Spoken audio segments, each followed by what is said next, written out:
So it's 6:15 on May 16th, and welcome to the Quarry Valley Unified Union School District meeting. If you'd all please join me for the Pledge of Allegiance. I pledge allegiance to the flag of the United States of America and to the republic for which it stands, one nation, under God, indivisible, with liberty and justice for all. Thank you. The first order of business is the approval of the agenda. A motion would be in order to approve the agenda as presented. I'll make the motion. Motion by Mike. Is there any discussion, changes, deletions, additions to the agenda? Hearing none, all those in favor, please say aye or raise your hand. Aye. Aye. Any opposed? Motion passes unanimously. General public comment. We have Al with us, but he's on the agenda, so we have no public with us. Is there any public that is present online that would like to speak to the board?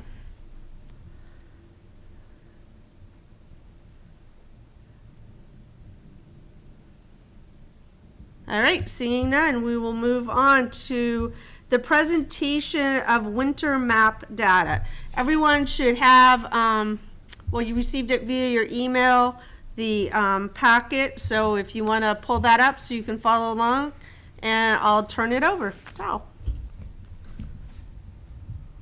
Al, do you want me to share it online? Would you please? Yep. That way everybody can see. Yeah, that's great. So as we're getting that going, for those of you who don't know me, my name's Albert Gregorich. I'm the District Data Manager for the GRCSU.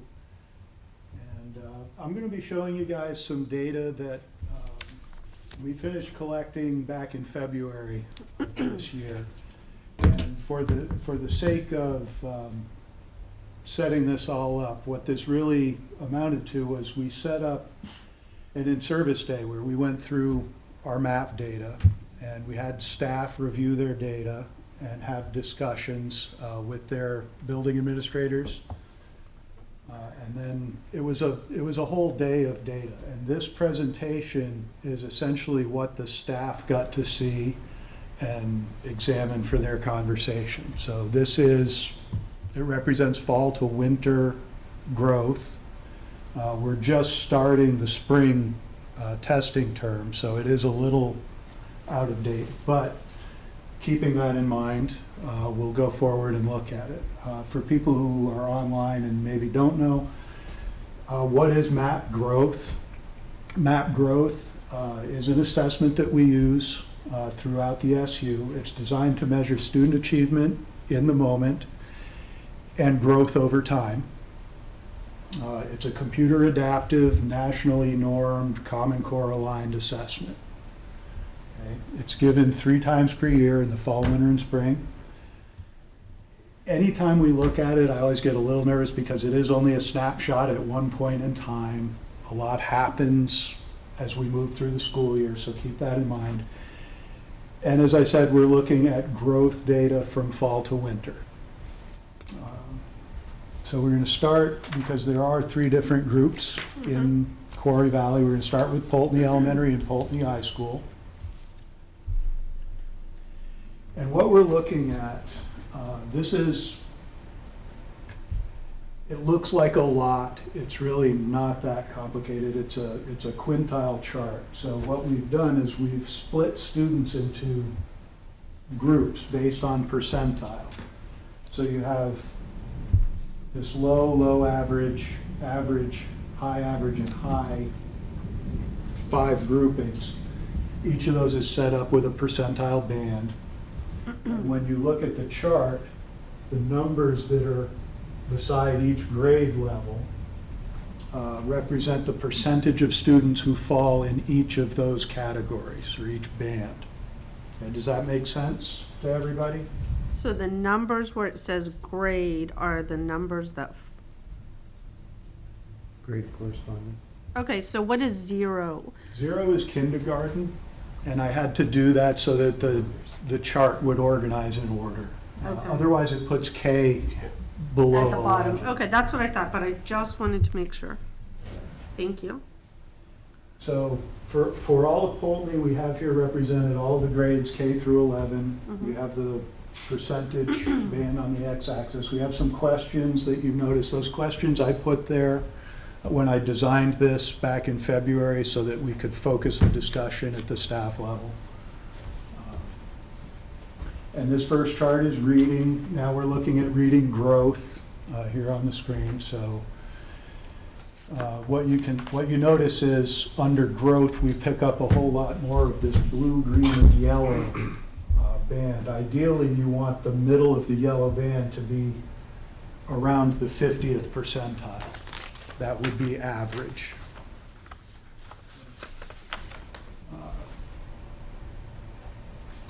And then there's one final chart that I provided to the staff. That's this quadrant chart. And essentially what I've done is I've plotted our growth data against our achievement data. And the overall target, what you would be shooting for, is this green quadrant, the high achievement and high growth area.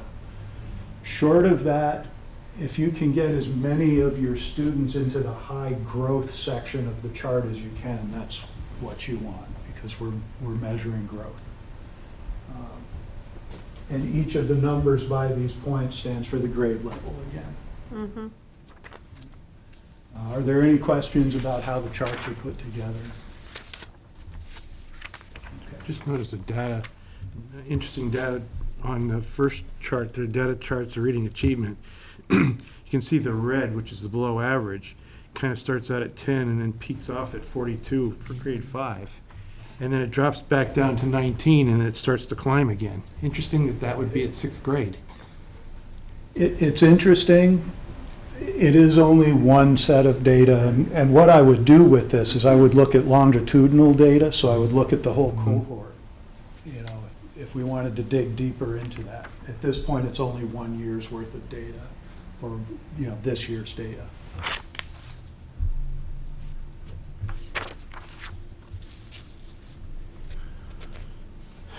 Then we move on from the reading into language usage.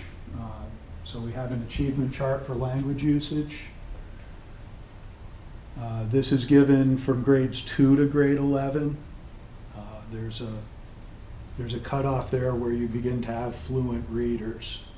And language usage really can't be given unless you have a degree of reading fluency. And then we have the growth in language usage.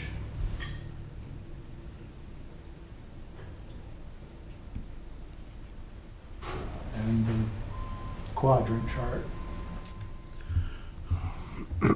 Again, we see we have a number of grades at the high growth level, and we have a number that are below average growth. That doesn't mean they're not growing, it just means they're growing a little more slowly than we would like. And then we have math. Again, math achievement for grades K to 11.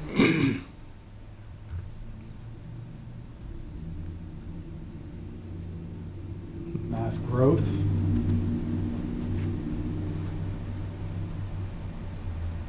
And the quadrant chart.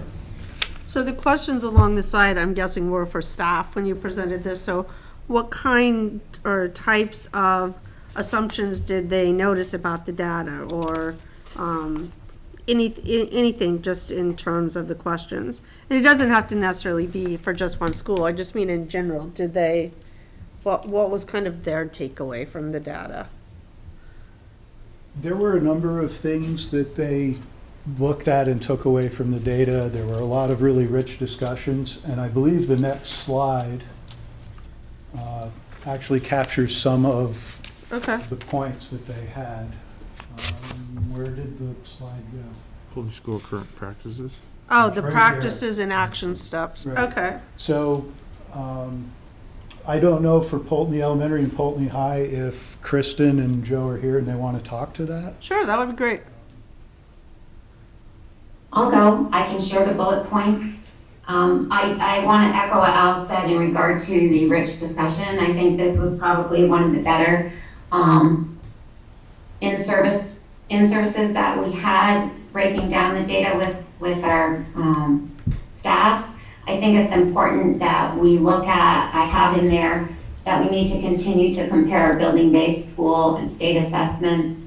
And we use data correlation charts where we rank the kids in percentiles and try to look at what assessments are matching, which ones stand out as a kind of where it may be skewed, so to speak.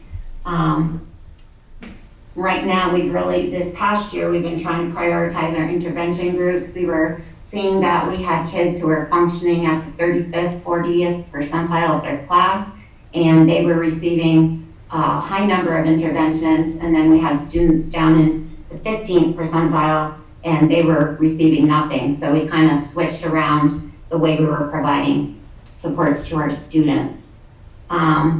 We want to do additional progress monitoring with Ames Lab, but now I guess the SU is going to be using a different program for progress monitoring, so we're going to be transitioning to that, which is very similar to our Ames Lab. Fluency groups and WIN block, we haven't been able to combine third grades and fourth, fifth, and sixth, which is when we have always been able to kind of do the flexible grouping, so we're looking to get back into that next year. We found it to be very beneficial, especially in the area of reading fluency. Training, we talked about foundations, Wilson and Orton Gillingham. Some of our newer teachers need the foundations, explicit foundations training, because they may not have had that since we've had the trainings before, so we're trying to find that and provide opportunities for them. And we're gonna continue to use our PLC time to share lessons that we've created that we've found to be useful in our classrooms. And I will follow up what Kristen said too. This was a great meeting, a great discussion. It was one of those where we actually had to, I'm like trying to cut it back because we were going over what the time limit there. But one of the things we're starting the maps, we started today with taking the spring maps test, but we talked about too about shifting the culture around the tests, like when and how the students take them. Middle school is kind of easy because they're all in the English and math classes together, so they kind of do it there. But when we get to the high school, you got a mixture of kids in the math classes and stuff like that. So we were just kind of, looking at how we can try to, the thought being if they take it in the class with their teacher, they're going to take it a little more serious. But again, not all kids are in math or English right now either. So, looking at that, one of the big discussions we had too, the third bullet there was literacy and reading across the curriculums. Back in the day, we did the Collins Writing Program, and we looked at doing something like that, revisiting something like that. And then what we've been doing most of the year too is looking at our WIN block and trying to structure that. So, and one of the last bullet there I thought was great, came out of it, is use the data as a tool for the student to reflect on it themselves instead of us looking at it as a staff. Just kind of, we have those conversations with the kids, show them their growth and that type of thing. Let the kids try to reflect on it themselves, so make it student-centered.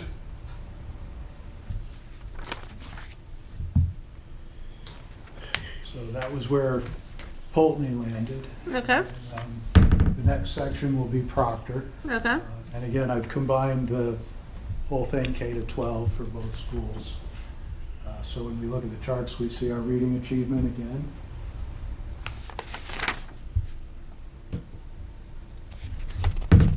And our reading growth.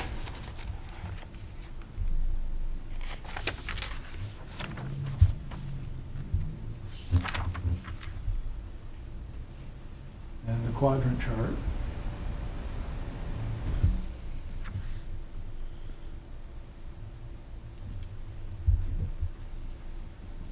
And that's a pretty phenomenal. We move on to language usage, the achievement piece, and we have the growth.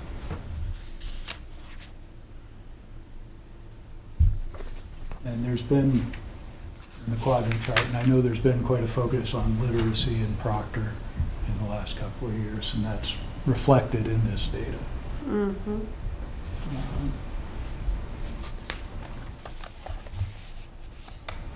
And then we can see the math achievement.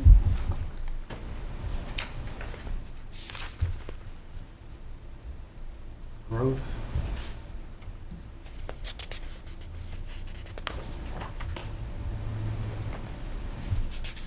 And the Quadrant Chart.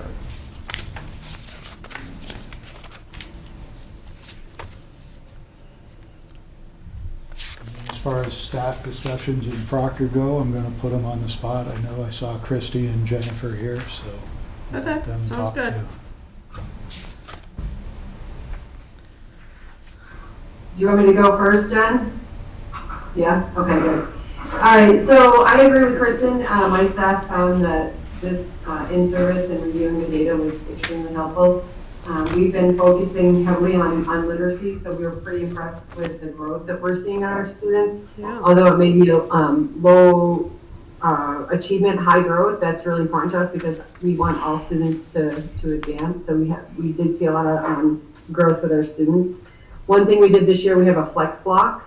Rather, in years past, we kind of did a win block and kids moved to different classrooms. But this year, what we did was we focused on a flex block. So each staff member, each classroom teacher has 30 minutes, at least 4 days a week, in which we utilize all staff at the same time. For instance, we have all of our support staff, reading interventionists, math interventionists go into first grade at the same time, and then we break up students. They're able to receive math and literacy support. And we're going to continue that practice next year. We've been working really hard on aligning our curriculum, and we've been building units that align, and we've started doing some work through the high school through our literacy project that we're doing. We are trying to increase the opportunities for students to practice test assessments. I would definitely say in years past, testing has not been a focus of ours. So I truly feel teachers and students need to know how to take a test, not necessarily training, teach the test, but they need to, it's different. It's different than what we give. So we've been doing a lot of practice with the interim assessments that are offered for the SBAC, which we hadn't done in years past. And I really honestly think that has been valuable to help students on understanding how to take the test and the understanding of what the test is asking them, whether it's multi-step, really how to break down problems, which, like I said, hadn't been a focus. And then we're looking at how the MAX data aligns with our classroom data and what we're seeing in the classrooms on our local assessments. And then what we hope to do in the future, well, my school, is correlate the attendance, because over the last couple of years, a lot of students have been in and out of the classrooms, and looking at how the attendance correlates with their progress. So that's some of the work that we have been doing at the elementary school around the MAX stuff. At the high school, we've been really working on our testing culture and, trying to, make kids understand that, yes, it is a one-size snapshot, but it's important for everyone for growth to try to do well on these tests. And so this was sort of a celebration for us because a lot of our students did grow on these tests. And, we kind of attributed that to a few things that we've been working on. We've been working in PLCs, collaborating across subject matters so that literacy and math are shared among all teachers in the building, no matter if you're teaching science or PE. And we've created a curriculum matrix. So we have kind of mapped out all our standards. We have common syllabus. We have common assessments. And so we all look at a piece of writing in a whole group and in small groups to try to determine how would you grade this, how would you look at it, how would you then take action steps to improve it. And I feel like we felt like that was really helping us to have access to that school-wide data and have those conversations. And then just keeping that educational community mindset. We have Drop Everything and Read, where students every day are reading for 20 minutes. And that has just increased literacy practices among our building. And then all of our special educators are pushing into classrooms for the most part. And so students have access to both gen ed and special educators in a lot of their classrooms that are working with all of our students. And so if there are gaps, trying to remediate those gaps in the classroom. And we are I periodically check our students' grade along with the win block schedule to make sure that students that have gaps are getting scheduled into the block they need to get scheduled. Okay, thank you. And then we'll look at the West Rutland school data, starting with the reading achievement.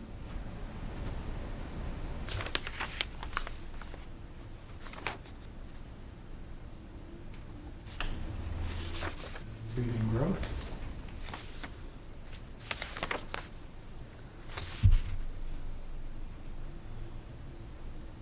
Quadrant chart.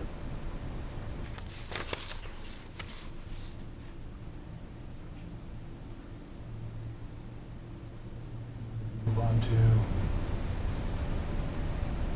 language usage.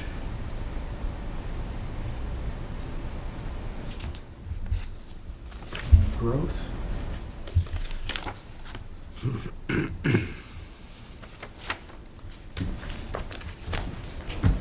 quadrant chart for language usage.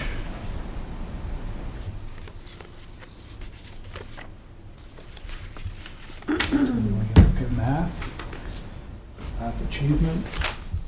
I'm going too fast. No, you're fine. Math growth.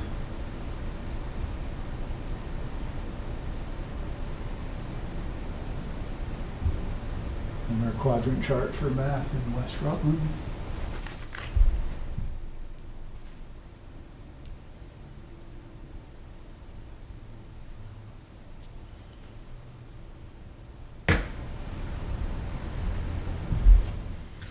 And then we'll let Jay talk to the. Yep, yeah, thank you, Al. It's always hard to go after everyone else, but you can see our reflections that we had on there, that we did see an upward trajectory, that I kind of emulate what Christy said, that we have to get used to our students taking the test. We actually had the system crashed one day that we were on MAPS testing. We had a slew of COVID during MAPS testing this year, and I agree with Al. I've done a lot of work around data over the last couple of decades, and one of the things that really comes in is looking at cohorts and that longitudinal data from one year to a next. So as we build this data, I think in the next couple of years, if we continue to use MAPS, we're going to start to see that growth. One of the other things that we need to do a better job, and I'll own this part, is having our older students take a little bit more onus of it. A lot of them, begrudgingly take it. I always talk to the teachers about making sure that we present a positive messaging around MAPS, and our teachers do a great job around it. So we have definitely room for improvement. And I've listed in there that we've started a new reading program just in the last year. We're critically looking at how and when students take MAPS testing. And we're also looking at WinBlock and what we've been doing in WinBlock, and actually kind of emulating more as a district with Quarry Valley and Proctor and West Rutland at the high school, middle school level, making sure that we can improve what we are doing within MAPS or within WinBlock. So I am very happy with the data that we saw.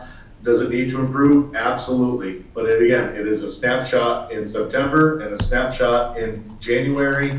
While it's important, we're going to get a lot more data as we continue to go down that road. Our teachers had pretty healthy conversations, and some were not happy with the data. One of the things that is important to note, and I didn't take a look at the next slide, which I know we look at GRCSU, or looking at Quarry Valley when it comes to MAPS, is having our teachers work further with the data. We do a lot of looking at it, but manipulating it and being able to learn from it is something that still is an ongoing process for a lot of our staff. So definitely room for improvement, but I really did, and our group really did like to see the growth that we saw in both math and ELA.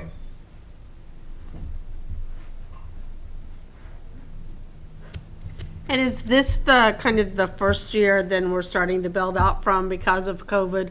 We don't feel like that prior data really is sufficient to make, real baselines to go forward with. Yeah, I mean, our baseline year got interrupted in the middle, so we Right. never got to that springtime Right. good look at what our growth really looked like.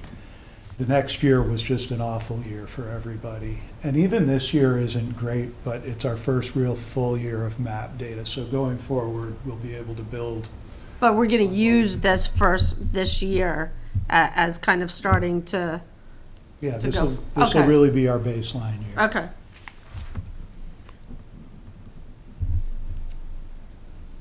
And here on the last slide, these are the ongoing improvement efforts and future steps for all of the schools. It kind of wraps up the discussion as a whole and ties the whole thing together Mm-hmm. for the Quarry Valley.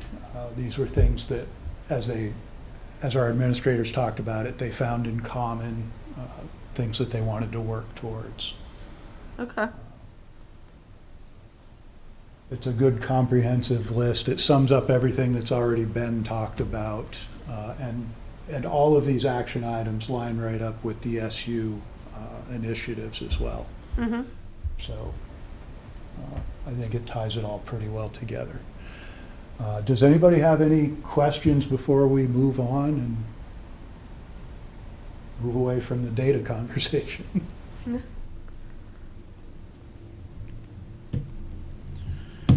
All right, well, thank you all for your time All right, tonight. thank you. I think I'll be seeing you in a month with the school snapshot data, but Okay, great. it would be an interesting conversation as well. Yeah, thank you. This was information that's helpful and something we can, it takes a little time to process, but yeah, it's good. It's a good starting point. All right, well, thank you again. Thank you. Have a good night. You too. All right, moving on to old business. Is there any old business to come before the board?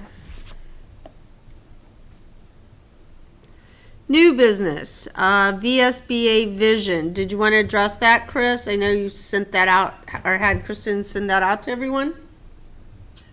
Yeah, so the VSBA reached out to us, and there's a series of 3 questions, and there were 2 formats which they actually want us to do. One, there's an individual survey that's everyone should have received a link directly from the VSBA, and I forwarded that as well. They also had asked a group to collectively discuss those 3 questions. So I don't know if that's an exercise that you want to do tonight, or other boards have just asked their board members to take a look at things and then email the chair with the responses, and then the chair would compile the answers and submit that. So it's up to you, Lisa, Teresa, how do you want to do that, or up to this board? What's the pleasure of the board? You want to just email your thoughts and then we can compile them from there? You want to put it, it needs to be done before next meeting though. Correct. Yeah.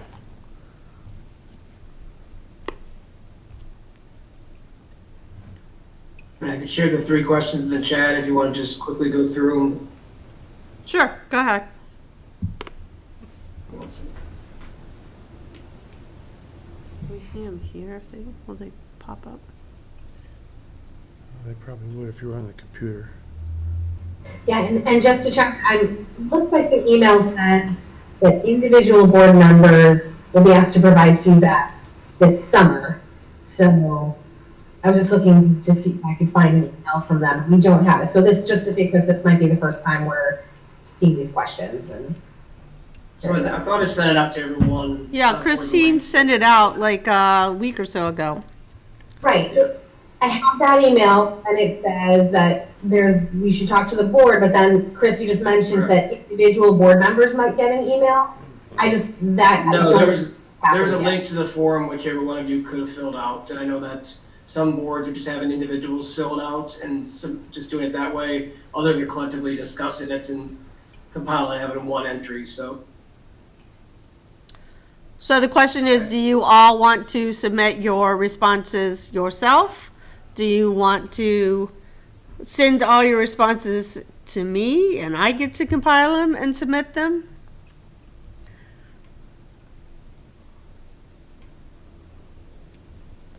Yourself, right? Are we getting these questions in the chat, Chris?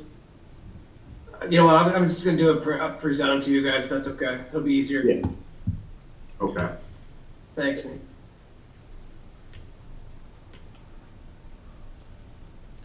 We need 12 different opinions. Increase that. Hmm? We need 12 different opinions? Really? I don't know. Let's see. I didn't answer the first two, and the last one I said get out of the way. So everyone can see them. If the VSBA is wildly successful over the next 5 years, what will that look like to your local board? I know these were odd. We talked about them at the last VSBA meeting. The wordsmithing leaves something to be determined, in my opinion, but the next one, thinking about VSBA, what are the most valuable VSBA products and services? Third, thinking about VSBA, how could VSBA best serve the needs and interests of your board and district? And for new members, this is going to be really hard, I think, because we don't really have a huge amount of interaction with the VSBA. You receive the emails, kind of the legislative updates and those types of things, but maybe last year we had someone from the VSBA come and do a little presentation for us. We kind of have our own evaluation that we use for superintendent with other districts within the SU. So generally our use, I'm going to say, for the VSBA has been when we were looking for a superintendent. We kind of reached out to them and used them for some advertising. And then I know, like, let's say policy committee will use the VSBA, or if something occurs and we need a policy, we use them for kind of what that baseline template policy will kind of look like, so we can create it as our own. So what's the pleasure? Would you all like to fill out the questions and submit them yourselves? Or do you have answers and we can collectively submit them as a board?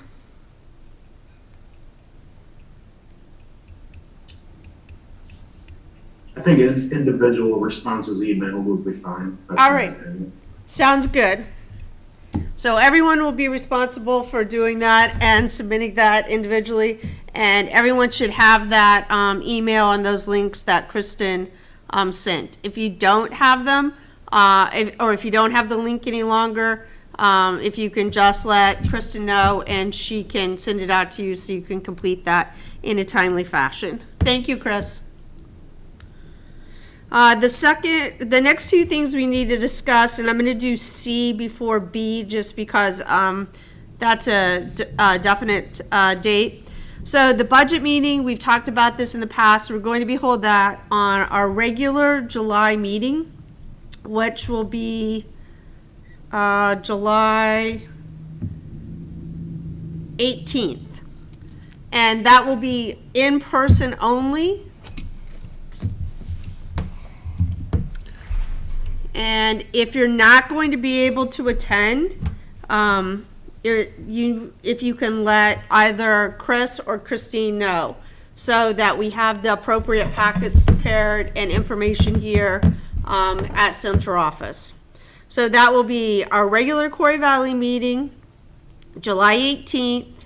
We'll do any kind of business we have at the top of the meeting, and the remainder of the meeting will be focused on starting budget discussions. Okay? So board retreat dates. So the dates available for the board retreat to look at are July 19, July 20, or July 21st.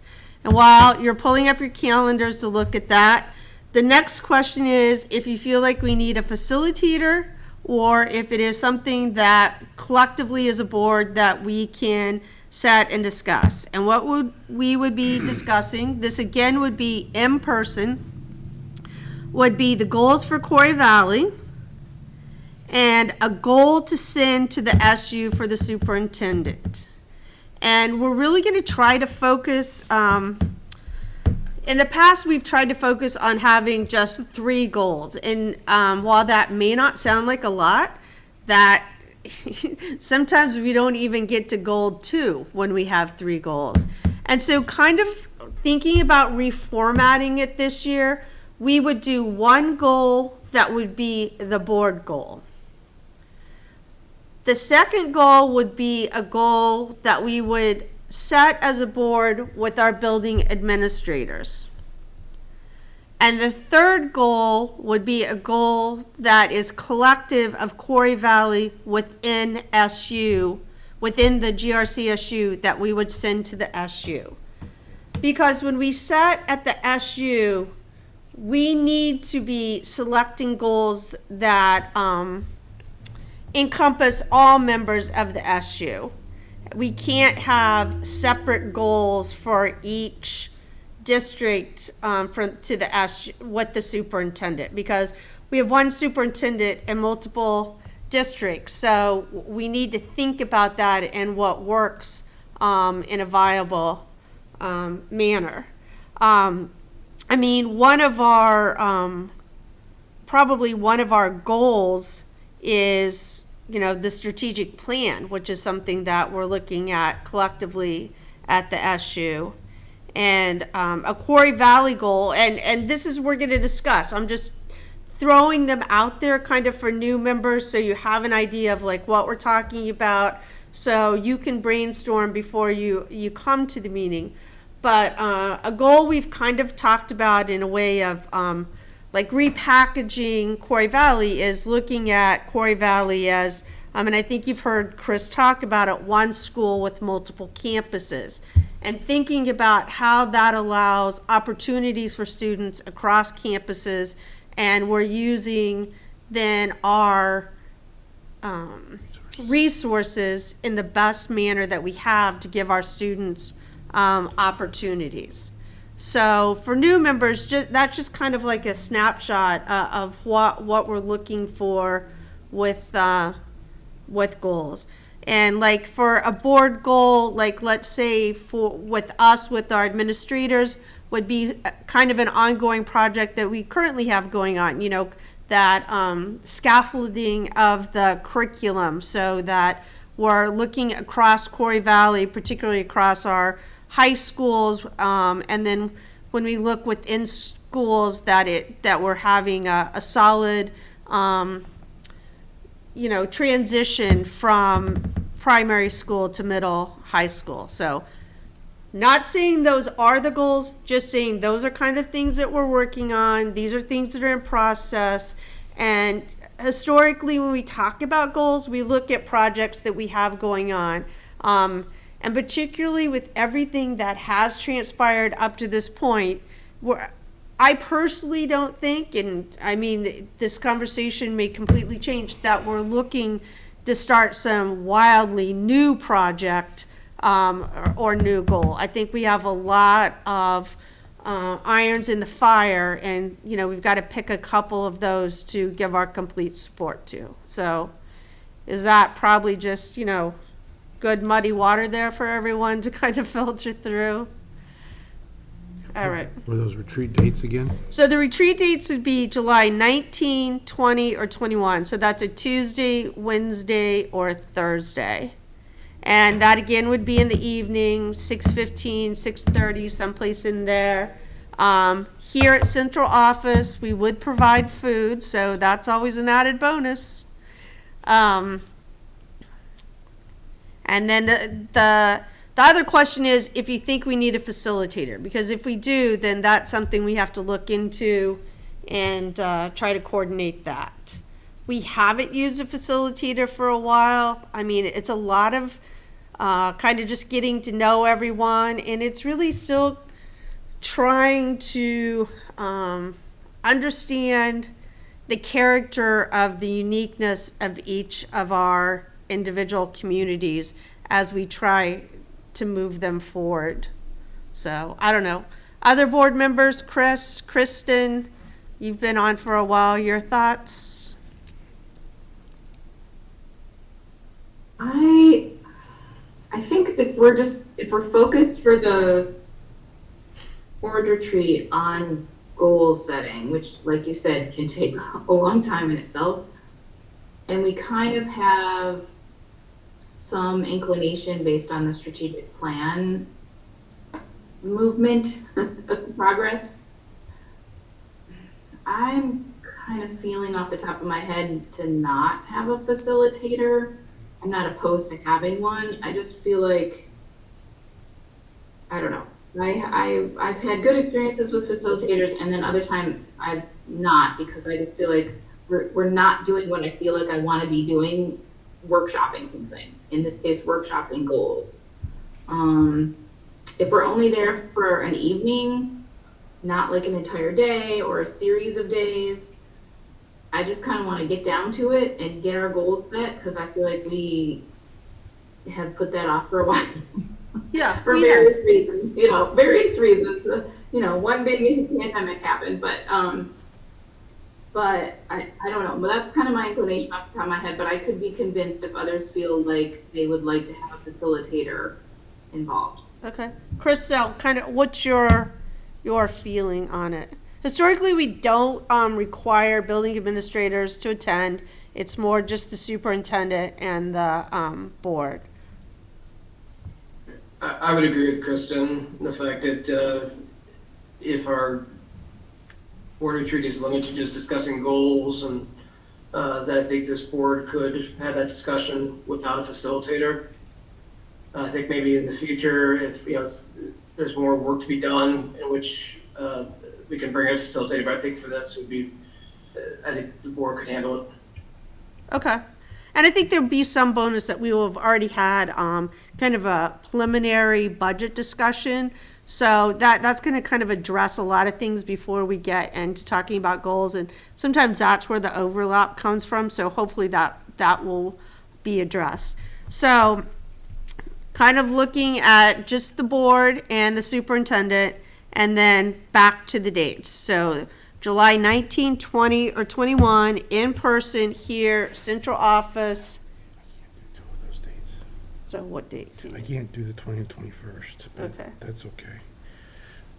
How many people does the 19th work for? I was just gonna say, I have a class, college class on the 19th, so I can't do the 19th, but I mean, if it works for everybody else, then I can try to work something out with my teacher. Okay. How many people could meet on the 19th? Nate? Yes. Kristen, yes. Sarah, is that a yes? No, I'm unavailable the entire week. Okay.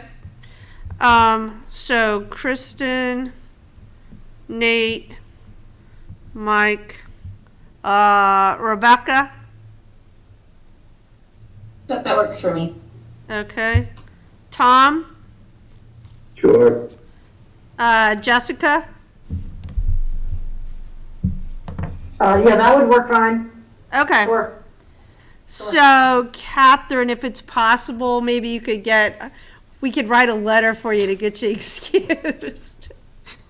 Yeah, I think if I just let them know ahead of time, because it's an online class through Zoom, so I think I could probably work out to meet with them at a different time, and it would be fine. Okay, awesome. That would be great. So let's see, the 19th here.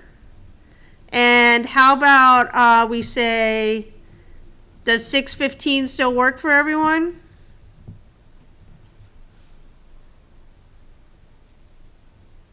Okay.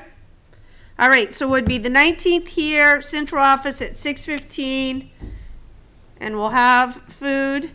And the conversation will just be about goals. So, I mean, and people should think about and bring, their ideas of what they want to see and, in terms of growth and movement within Quarry Valley. Kristen? I was just going to add that maybe for Sarah and anybody else who ends up for whatever reason can't make it, maybe that's something they could send to you, Lisa, ahead with some of their thoughts. Oh, absolutely, sure. 100%. Okay, so that is all taken care of. Thank you all very much. We will move on to minutes. A motion would be in order to approve the minutes as presented. Make the motion. Any discussion? Motion by Mike. Any discussion? Hearing none. All those in favor? Aye. Any opposed? Motion passes unanimously. Approval of warrants. You receive your warrants through your GRCSU email. Any questions should be directed to Lewis prior to the meeting. A motion will be in order to approve the warrants as presented.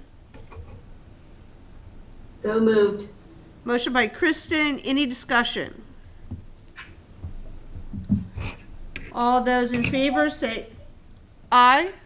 Aye. Aye. Any opposed? Motion passes unanimously. Chris? Thanks, Lisa. So the time between the April break and our May board meeting is pretty quick. We really get ready for graduation, end of the year, promotion ceremonies, prom, award nights, things along those lines. So the nice thing, Quarry High Schools have all those dates set. I did include those in the board report for you.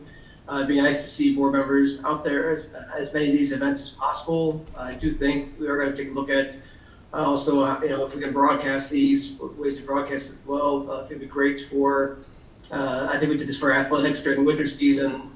We were able to do some sports during the fall with people helping out with the phone, but it'd be great if we could really kind of continue to broadcast and reach a wider audience for this. I'm sorry, this is my first time, but the echo really is kind of bothering me just a little bit. So it's, Okay, here, I can go over there and fix it. Okay, thanks, Lisa.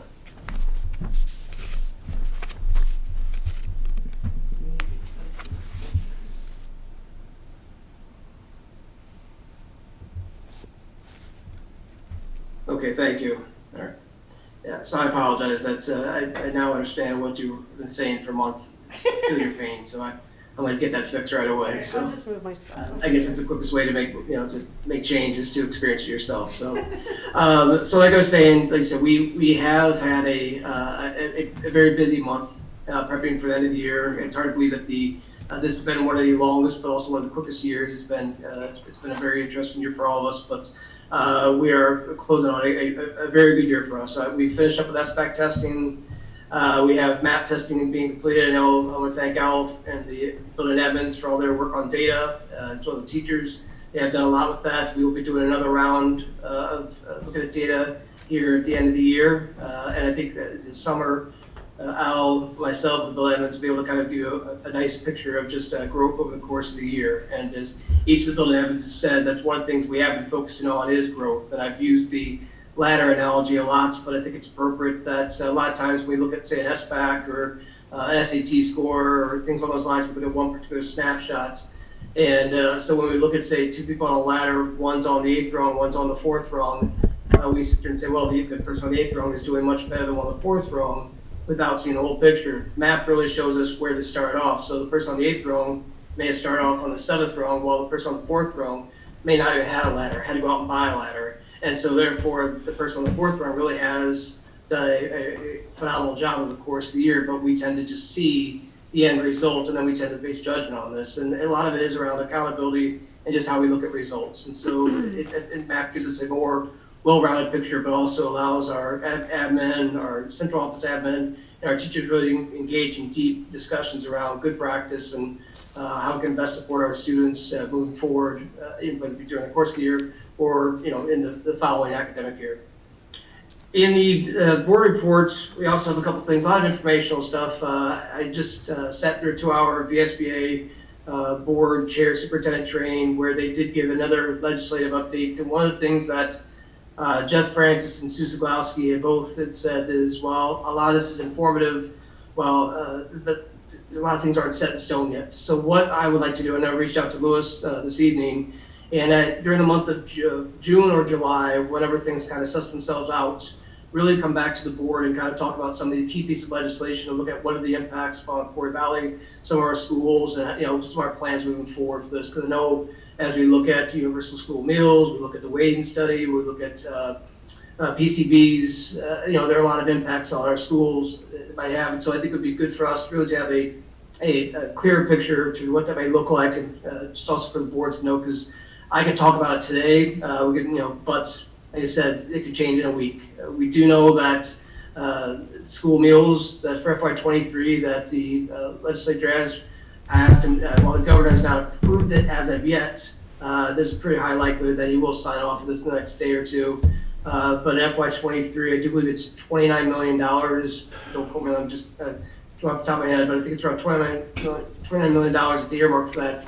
That'll be out of the ed fund revenue, which will kind of offset that. I know it'll also give the legislatures an opportunity in the next session in January to really kind of focus on what does FY24 look like and how are we going to fund in the following year, because that has been a big concern for a lot of superintendents, administrators, and boards, is just the cost that could really take a toll on local budgets and what impact it would have on buildings and staff and other programs and things along those lines. So one thing I did not include in there in the report, but I can tell you right now, is the PCB Sampling Schedule.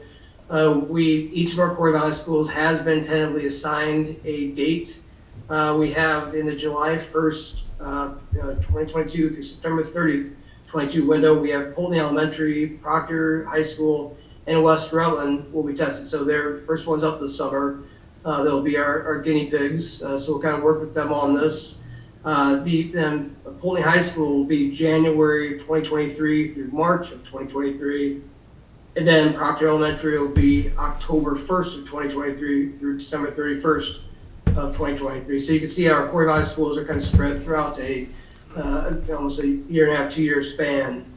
Will provide us with a good opportunity. So I'll be working with the building administrators, facilities directors at Polteny Elementary, Proctor High School, and West Rutland on filling out the information we need to have to kind of get the testing ready to go. And then we will see what happens with the results. And I think that's something which we can also discuss in July.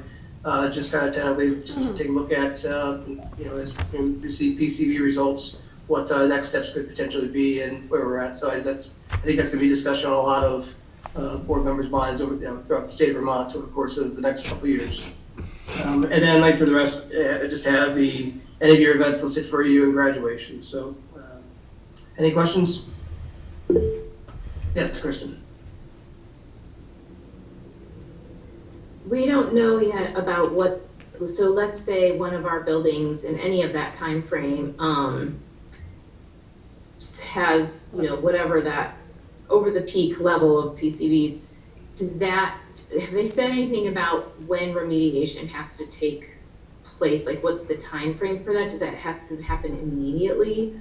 Or like, say Polteny Elementary has, they find something in the first time span, and then we have to deal with it again in the winter time span for a different school, like how, in terms of our budgeting purposes, like how have they said anything about the actual action that needs to be taken time frame?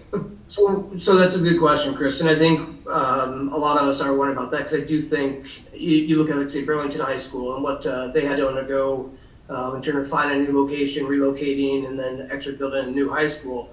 And I think that's the worst case scenario for a lot of districts, is if we have to shut down a school and potentially rebuild or things along those lines. At this point, I think the state does not really necessarily have an answer. I think they're kind of working through logistics. I know when we did lead testing, we were given a certain window to, well, first of all, you could kind of appeal, go back, make a correction, but you had a time frame that you worked with. I think the big key to this is just the funding. And I know it's something which they did talk about today, is that there is a funding piece that they're working through, is trying to offset some of this cost.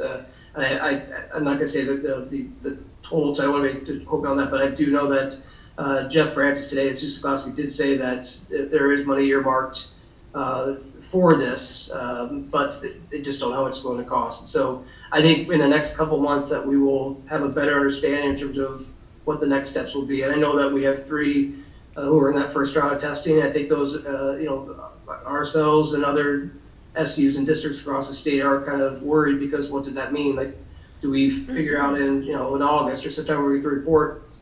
Do we have 30 days? Do we have a year? What? And the other concern also is finding contractors to do work too. And we know that we had that problem with lead testing. So there's just a lot of things to kind of be sussed out. I think it's going to be something we'll provide monthly updates with regard to this and the impacts. But it is going to be difficult to talk about budget when you have these big ticket items kind of looming out there. So.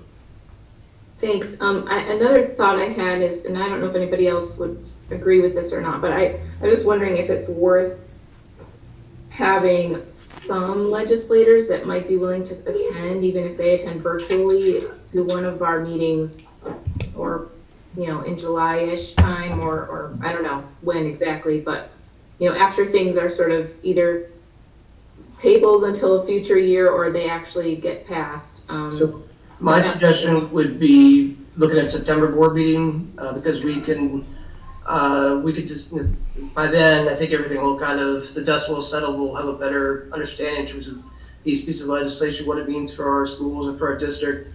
And then we can also bend their ear a little bit as they're beginning to prep for the next session as well. So that might be a good time for us to meet. So I could reach out to see what their availability is for the September board meeting. I know July and August might be difficult just because of summer break for people on vacation. So yeah. It just we kind of used. I feel like we used to do that. At least before merger, we used to have at the SU meetings. We would have our legislators come usually by the December meeting, I think, or November. And of course, none of them were on the education committee, but at least we could talk to them and they would sit there and listen. So that was kind of nice, but yeah.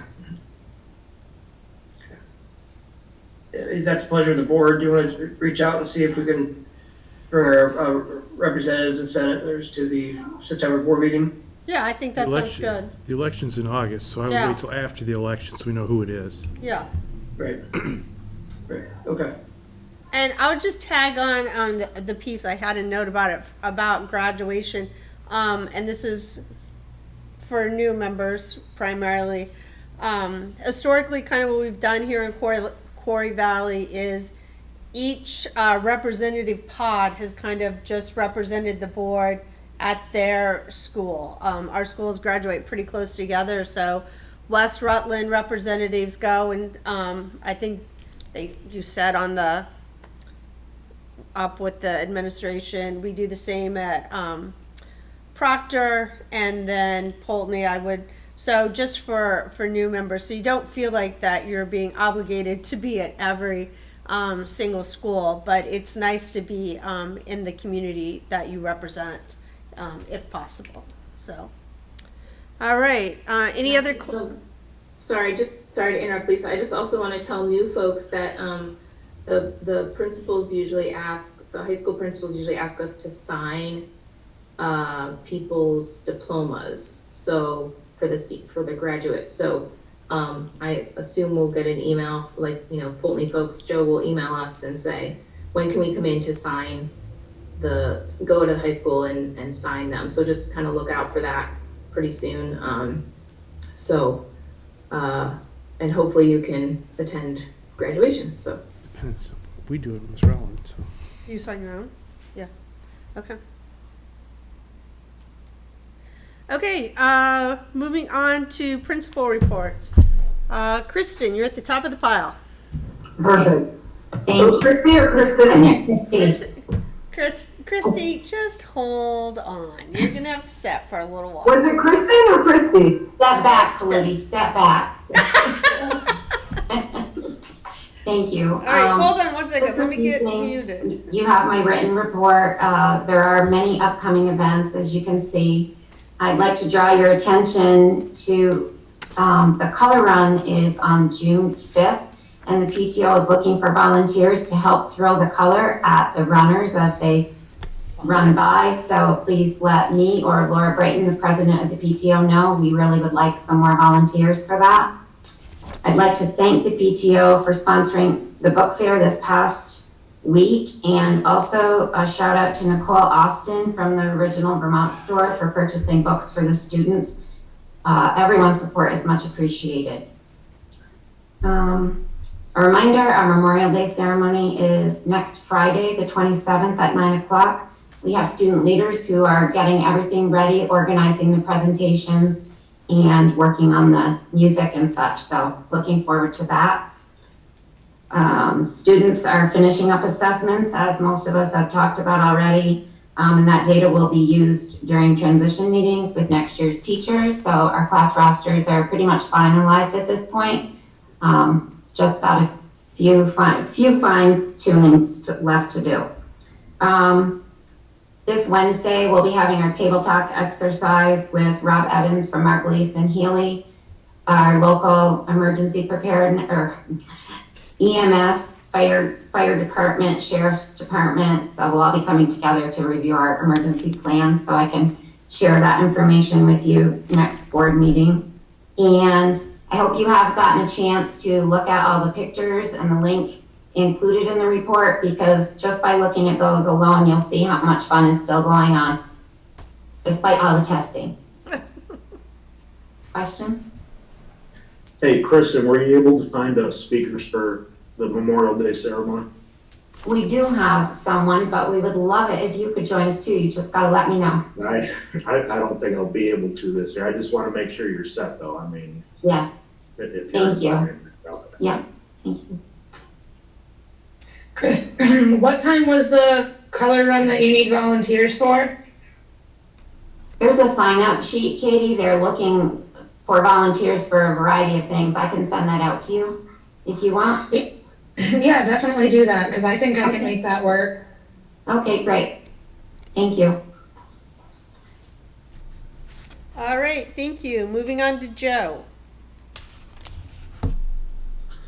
Good evening, everybody, and yes, Kristen Ross, I was gonna talk to you about that during my principal's report here. I will be getting something out, but I do need the Pulte board members to stop in sometime and sign our diplomas.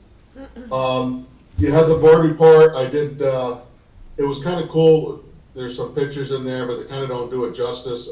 We got through the Lake Champlain Maritime Museum came down through Castle and University too. They got this huge floor map of the Lake Champlain water basin, and so our social studies and science teachers brought the kids down there. It was kind of cool watching them. A lot of them don't do maps. They just pull up the GPS now or whatever, Google Maps, and it tells them where to go. So just looking at the different, and she even made us work. She brought it in on Wednesday night and made us as adults walk through there and, what did you see differently? I didn't realize Queensbury's in the Pulte Meadowy district. So it's just kind of cool looking at that map. Kids could walk on it, take some ropes, and kind of like as the crow flies, it's 20 miles, but the river itself is like 58 miles and that type of thing. So it's a really great opportunity for our students to have that there. And even like the lady from the Maritime Museum says, they usually go north of Virginia's. Now they're trying to get south with that. And there was a representative from Castle University there as well. Got a lot of list of names in there for a lot of great achievements for our students between Stafford and the Congressional Art Show and Vermont Duck Stamp Competition. But shout out to Abby Hunter. She was crowned Miss Vermont Outstanding Team. And along that comes some scholarships, and she's heading to Dallas in August to compete in the nationwide one. So it was kind of a great honor for her. We are finishing the year up. We started our MAPS testing today. With that, we do have the big thing for our kids too is our senior, the senior trip is next week, but we're bringing Lake Day back where we do our end of the year barbecue, except we're doing it at Lake St. Catherine. And our group that we brought to West Rutland there this year for Up for Learning group there, they're the ones that kind of put this together. We make the students kind of organize it. So they're kind of excited about it. Like I said, I think it's been 3 years since we've been down there. So we're looking forward to that. And it was kind of neat too, if you look at some of the pictures there that one of our Pathways class went through and took pictures of the staff during Teacher Appreciation Week and posted that up there. So thank you to them. Any questions from anybody? Great, thank you. Christy. Oh, did they hear me? Great, thank you. Christy. Oh, thank you. I'm glad I get to go before West Rutland, because once everyone gets, like Jay said, going last, it's really hard. So you have my written report. We had a career day last week with the 5th and 6th graders. It was great. We had community members come in.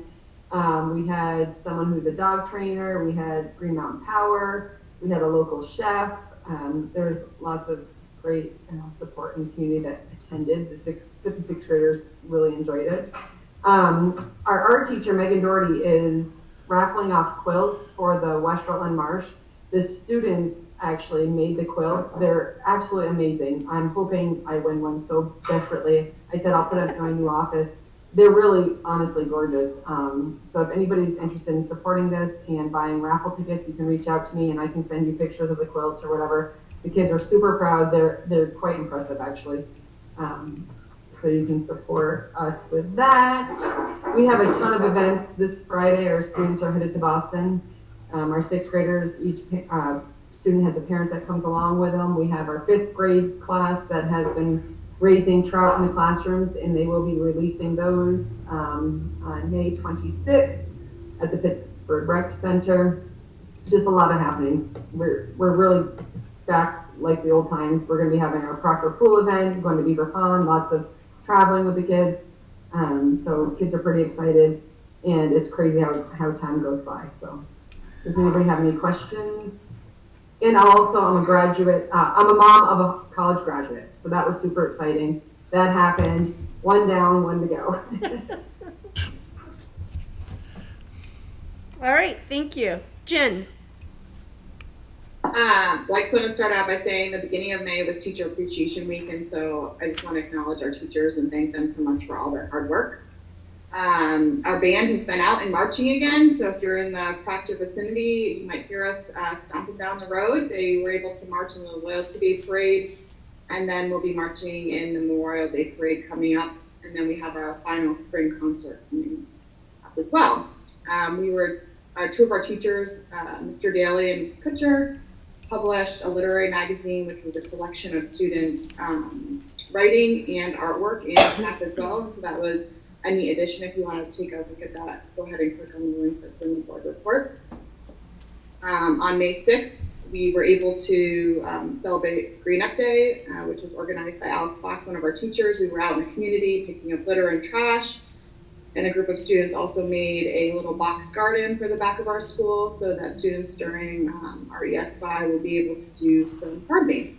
And I've included the itinerary from the Great Escape trip as requested, and then I believe Chris had sent out, we have a Gear Up college visit for our juniors coming up this Wednesday. Literally the day after the board meeting, it was on my desk, and so I'm just seeking sort of an official approval for that field trip that was probably sent to you at the end of last month. Any questions? So does anyone have any questions about the field trip?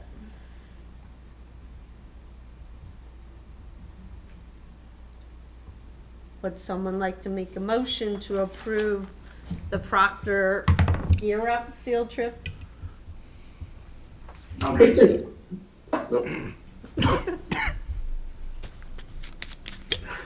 All right, any questions, any discussion?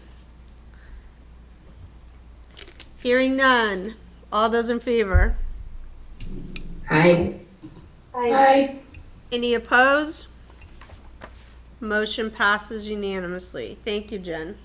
All right, Jay, and my promise to you next month is, Jay, you get to go first.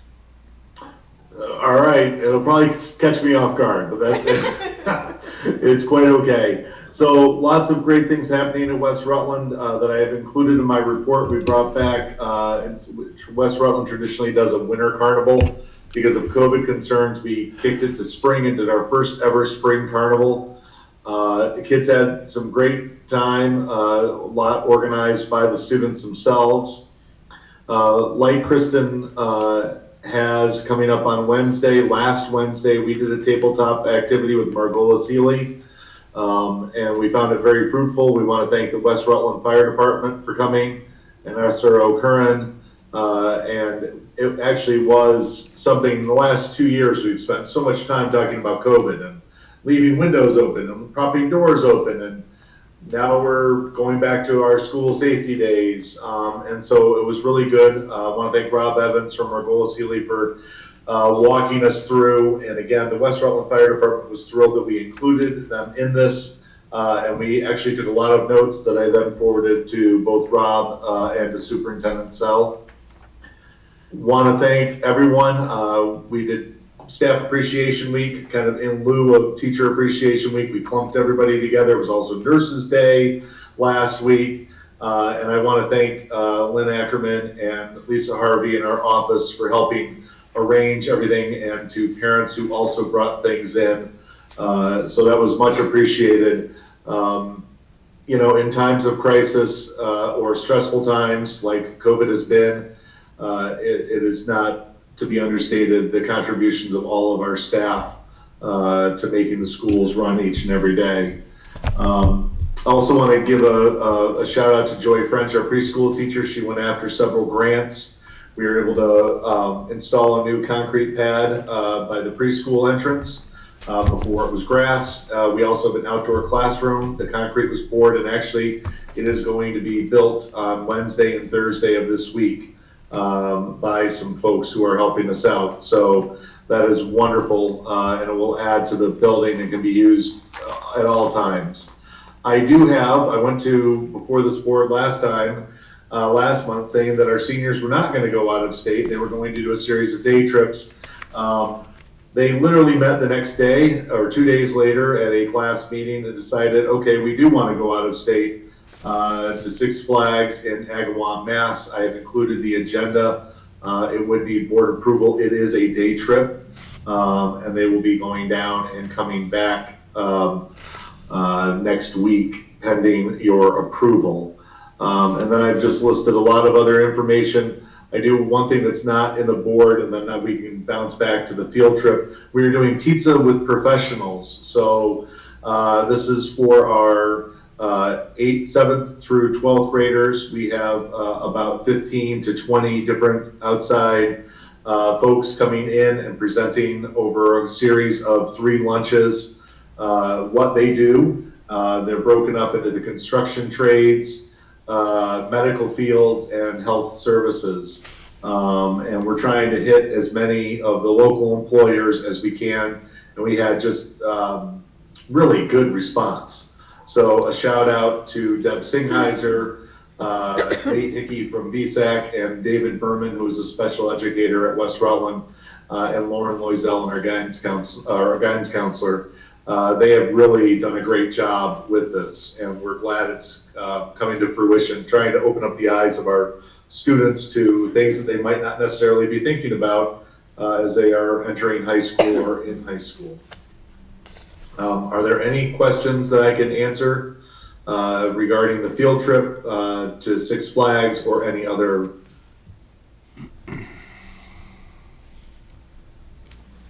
Hearing no questions for Jay, motion would be in order to approve the West Rutland senior class field trip to Six Flags, which is an out-of-state trip. I'll make the motion. Motion by Mike. Any questions, discussion? All those in favor? Aye. Aye. Aye. Any opposed? Motion passes unanimously. Thank you. All right, moving on to personnel. You have in front of you a handout broken out professional staff, support staff, extracurricular. So we'll start with professional staff. Julie Flory, which is a horizontal move. Robin Aiken, who is a new hire behavioral specialist at Proctor High School. Keith Piontek, it's a West Rutland, and Nicholas Murphy at Pulteney High School. Any questions? All right.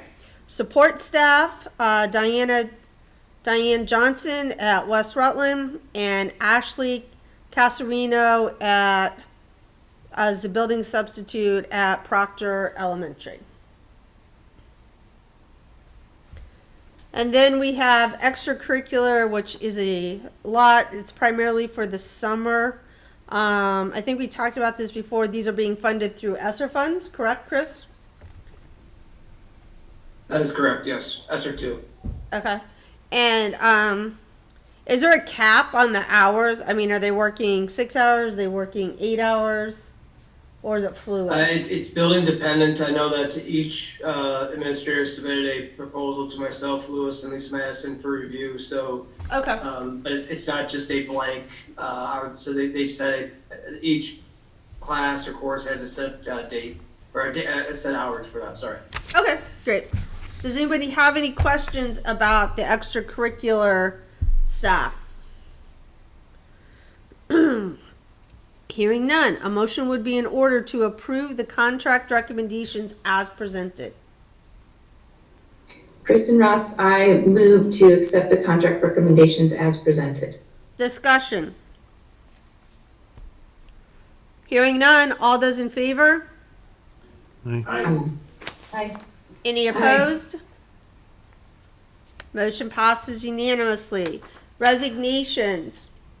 We have a resignation from Amber Bragg for the Proctor Elementary Counselor, Danielle Dunleavy, Poultney Elementary Teacher, Suzanne Maxim, West Rutland Teacher, Anthony Sawyer, Poultney High School Teacher, Bradley Olson, Poultney Elementary Teacher, Caitlin Cunningham, Proctor Elementary Teacher, and Jacqueline White, Poultney High School Teacher.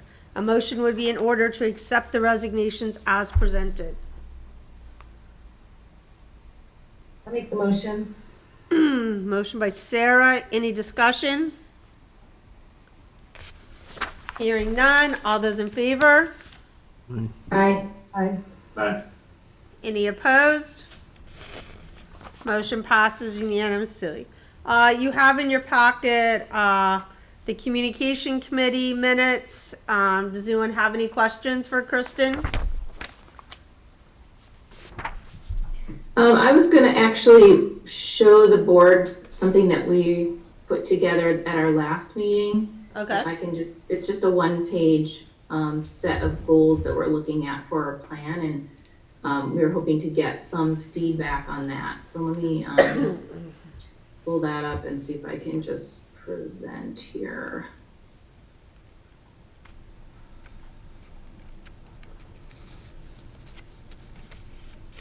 And I'll try to make it zoom in a little bit. So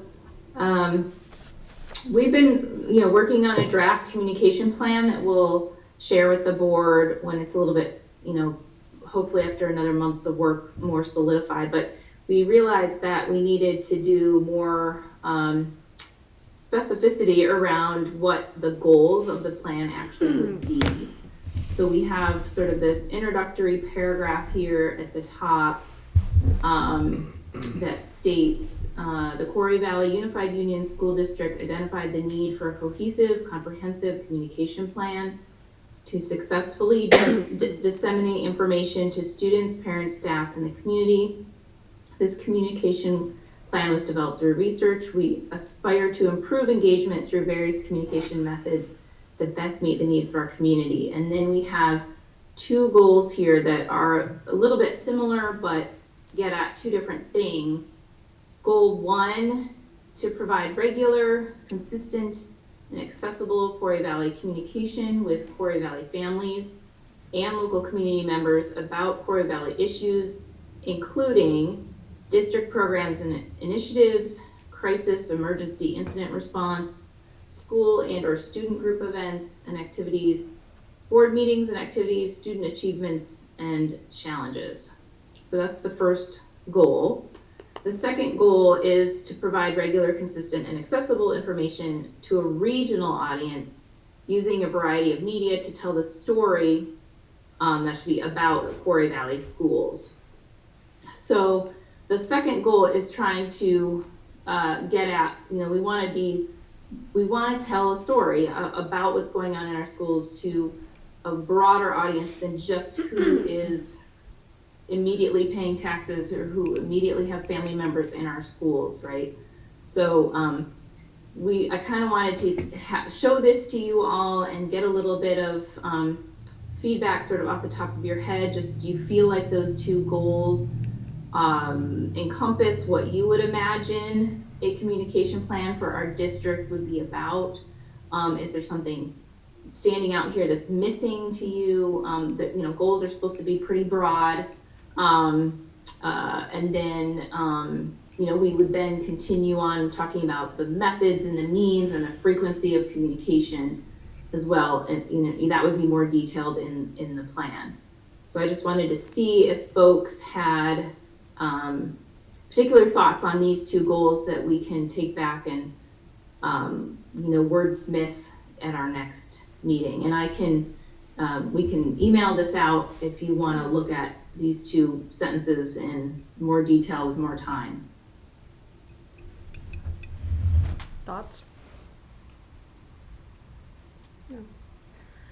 Yeah, I think probably emailing it out. I'm not sure personally when I look at it if some of the things in goal 1 need to be spelled out in that manner. And I'm not sure that it spells out exactly for me kind of what I think the goal is in terms of so here's what I think a huge problem with communication is from our schools to our families.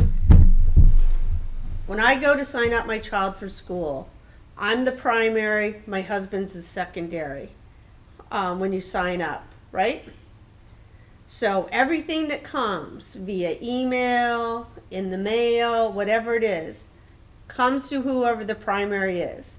So it's almost like we, in kind of a weird way, make kids single parents or children of single families because we don't recognize the secondary parent. And I don't know about other houses. In my house, that was always like kind of a big deal. My husband was like annoyed that the school didn't see him as a viable and valuable member of this family unit that should be receiving correspondence from the school. So I think that's, for me, like the number one. How do we change that? Is that a module we need to correct? Is that something we need to expend $15,000 of ESSER money on? So whether I'm like, whoever is listed that can receive information, guardian, stepmom, grandma, whoever it is, that we're all receiving the same information. I'm not receiving it and then disseminating it out to people. So for me, and I'm not really sure how to wordsmith that at this moment, so I would prefer that you send it out and then in June, we'll put this as a discussion item on the agenda.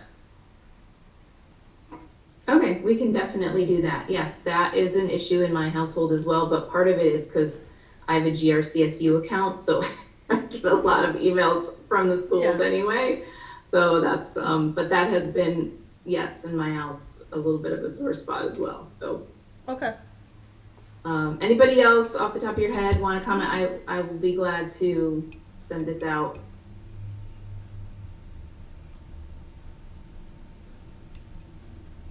I think it looks good, Kristen.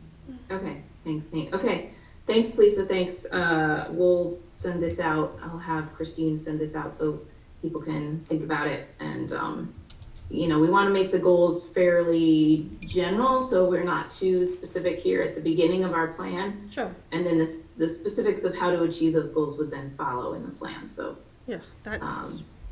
and sort of frequency and methods of how we are communicating, and a lot of it we're already doing. So, we're just trying to, give people a sense of where we're going with this plan. So, all right, thanks everybody. Okay, and I think it'll be good for administrators to receive it also, so we get their feedback, because this is a huge piece and it's coming from them. So we need to see how that, how they're going to be able to facilitate it. So, all right, we'll put this on the agenda. Yeah. Sorry, we had that discussion and we kind of decided to sort of have the goal discussion with board members, and then sort of the next tier is, bring in building administrators. So that's definitely next on the list. So thanks. Great, thank you. All right, moving on to policies. So we have several second read policies. The first one is F24, student freedom of self-expression in school-sponsored media. D4, volunteers and work study students. F9, admission of non-resident tuition students. A1, role of policy. F15, student attendance. F16, use of restraint and seclusion. G9, responsible computer network and internet use. So those are all second reads. Are there any concerns about any of those policies?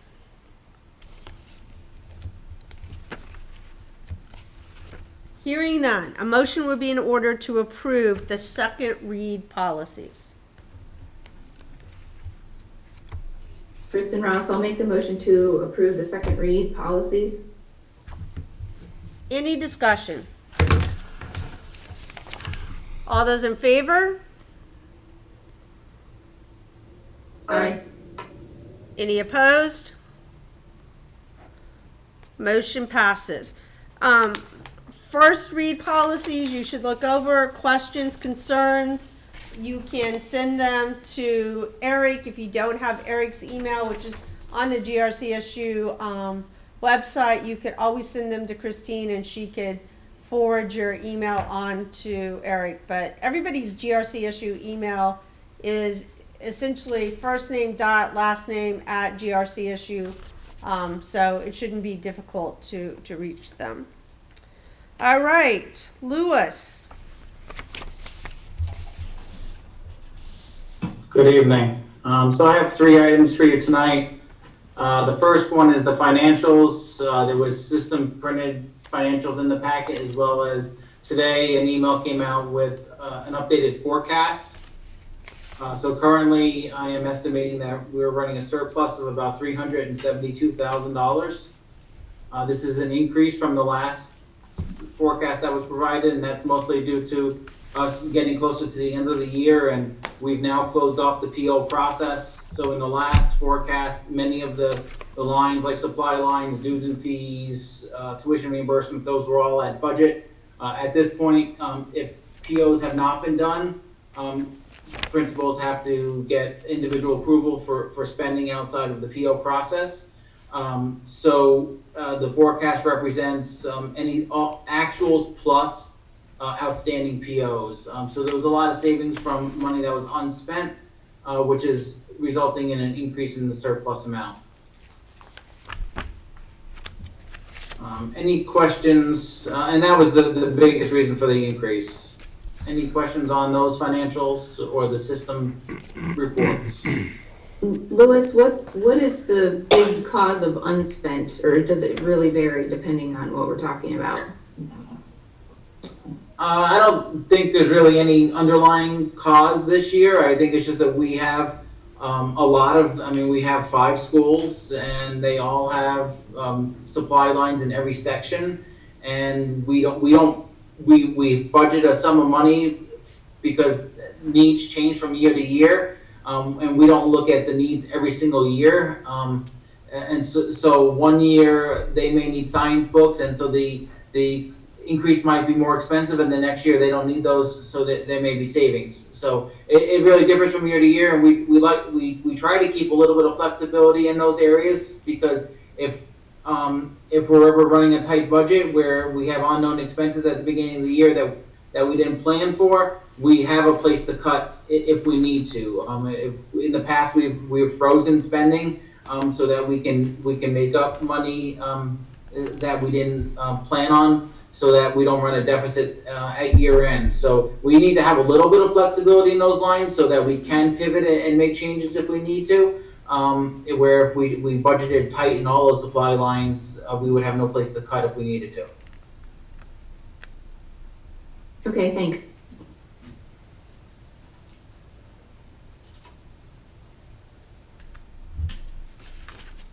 Any other questions on that? If not, the next item is the tax anticipation note. So every year we get a proposal for a loan from our bank, which is People's Bank.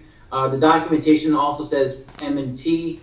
People's and M&T are going through a merger. We don't expect or anticipate any significant changes to our banking, but just I wanted to mention that because the loan documents do say M&T. So each year we go out for a loan so that we could fund our expenses starting on July 1. We get revenue from two main sources. One is from the money we get from the state. We get that 3 times a year, and that comes in September, December, and at the end of April. And then the other source is from the treasurers directly from each town. And those monies also come in typically 3 to 4 payments. It depends. It varies from town to town. It's based on usually their tax schedule. But those don't usually start until September. So we have no money starting on July 1, but yet we have expenses, we have payroll, we have the assessment. So we need a loan to bridge that gap between when we start getting money. So it's called a tax anticipation note because it's in anticipation of the revenue that we're getting.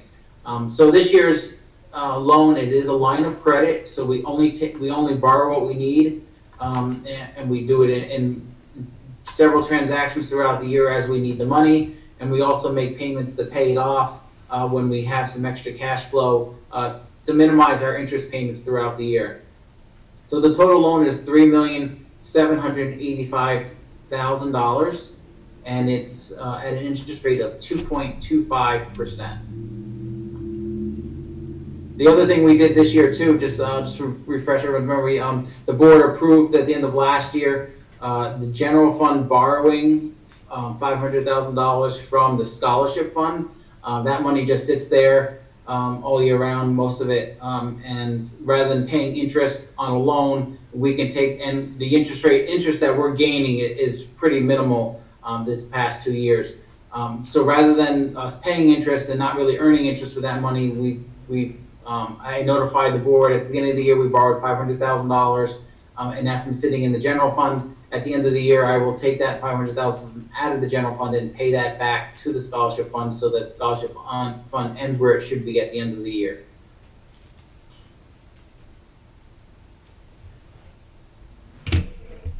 All right, you're looking for a motion for the line of credit? Yes, I am.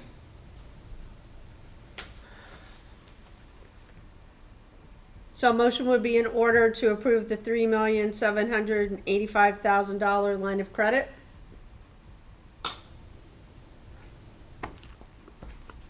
So moved. Motion by Kristen. Any discussion? Hearing none. All those in favor? Aye. Aye. Any opposed? Motion passes unanimously. Thank you. Over the next few weeks, I'll be sending out the loan documents for you to sign. I'll mark them where you should sign them. I just need a majority of the board to sign that, as well as the board clerk and the treasurer. And the final item is, so just an update on our special ed vans as well as Quarry Valley.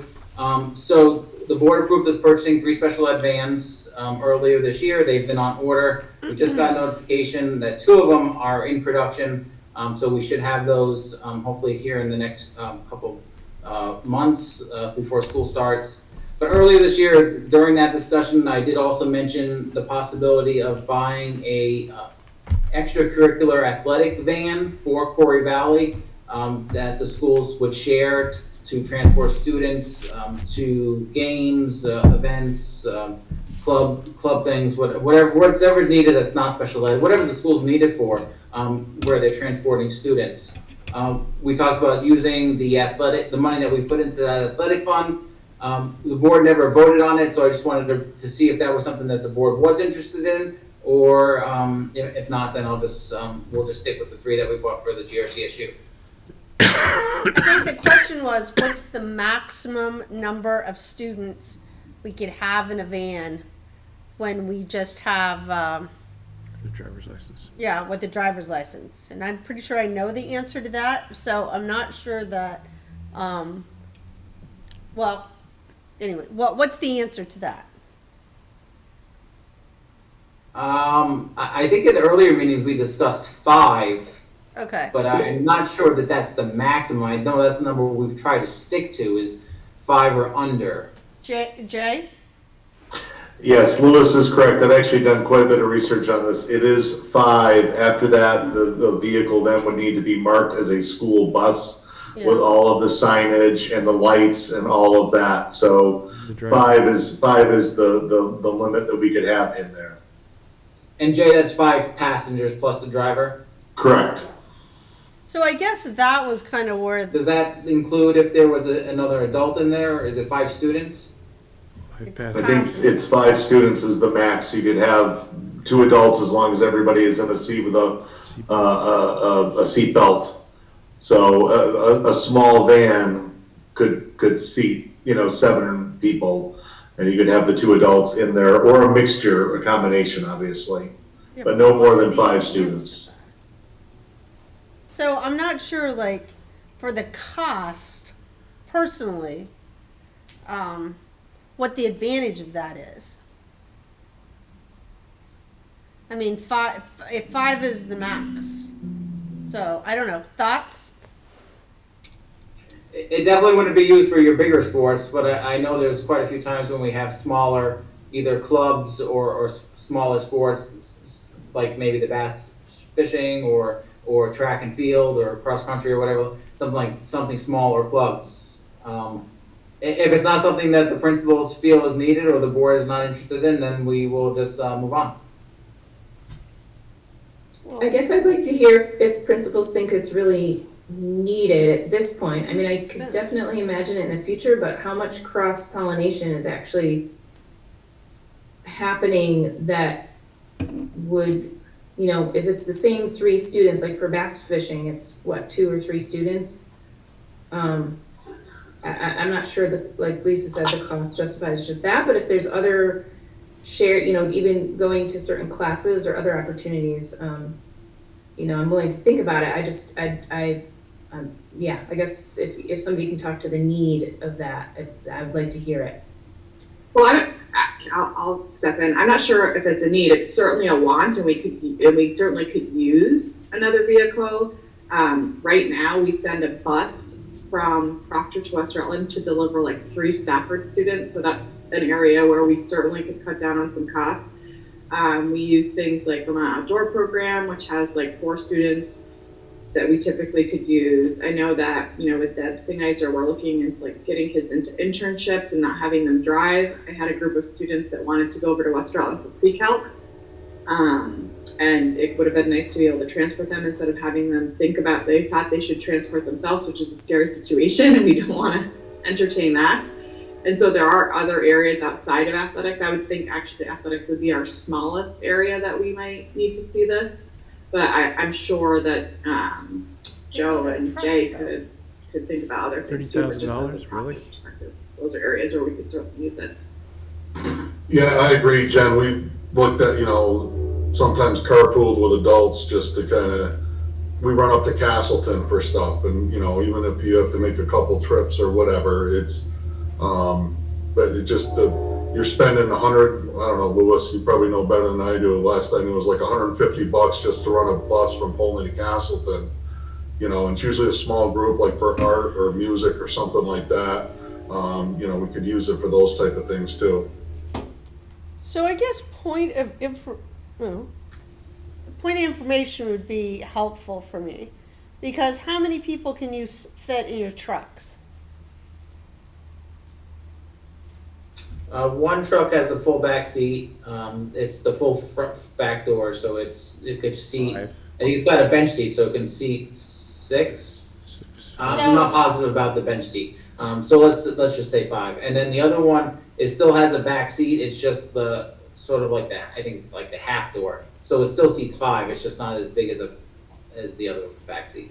So you have 2 vehicles that you can use that transport the same amount that you're currently using. Correct? Correct, and the trucks are used for multiple different types of activities. Right. And you can carry equipment in it. Okay. I just want to be clear that everyone understands that that's currently in place. And West Rutland currently has a Ford Transit that they've had for a number of years. Mm-hmm. Okay. And I would just, another thing to add to the conversation is at some point with our driver's ed vehicle, Darren has been looking into the cost of leasing, and that is something that might need to come before the board too. So if it had to be between this and another driver's ed, I would certainly advocate for a newer driver's ed vehicle if that was the choices that. So I think, thank you, Louis, for bringing this up, and I think it folds nicely into kind of tying up the meeting tonight, that as we get ready to meet in July and discuss the budget, I think it's important, as everyone leaves and prepares to come in June, that you think about kind of any directive that we would like to give Louis for information for him to provide for us in July from the board. So if the board's saying we want to remain flat, we want to see a 2% reduction, whatever that is, to start conversations. In the same vein, I think it is just as important that building administrators come to us in July with what those wants are, but with some reasoning and some data behind what would justify those. I would much rather discuss that in July than hear about them in October or November. So I think this feeds nicely into that, and I think it's something for board members to think about and kind of, let saute until the next meeting. But yeah, and to kind of feed into that, I think would be helpful from building administrators, like what kind, how many trips are you making that are 5 or fewer students? Like Jen said Stafford, Joe said something about going to Castleton, so that the board has a real kind of snapshot about what we're looking at. Because it's hard to sit here, what kind of goes on in your own home, you don't know what's going on, someplace else. So I think if building administrators could say, I've got 6 clubs, and in the fall, 3 of them go off-site, and then we make 6 trips back and forth to Castleton, or whatever that is, that would be helpful in trying to have a really, informed conversation. So I think that's all good stuff that we go away with, think about, and, if you have that, building administrators to provide to Chris in June, that's great. If not, as long as it can be provided to Chris prior to our July meeting, so we can have that for discussion. Does that seem reasonable? Okay. Is that good, Louis? That's fine, yeah. Okay. That's all I have for tonight. All right, thank you. Does anyone have anything else that they would like to discuss before the board this evening? All right, hearing none, everyone has a little bit of homework, so think about goals. Building administrators, think about, what that Taj Mahal will look like in each of your communities as we start to look at budgets. And board members, think about how you would like to construct that. So, and if new board members, if you don't have the budget, you can have the Quarry Valley handbook. Those are pretty easy accessible either here or even at your own schools, just to have an idea of what the budget looks like and kind of what we're going to be talking about and looking at. I think the goal, unless I'm misunderstanding what the wishes are the board, in July we're going to look at that pretty much line by line. Is that still kind of the hopes and dreams of the board? Okay, I just want to make sure we're all on the same page about what our expectations are. So, okay. All right, Chris, you have anything else? Good? All right. A motion would be in order to adjourn at 7:59. So moved. All those in favor? All right, we'll take your vote by signing off. Thank you.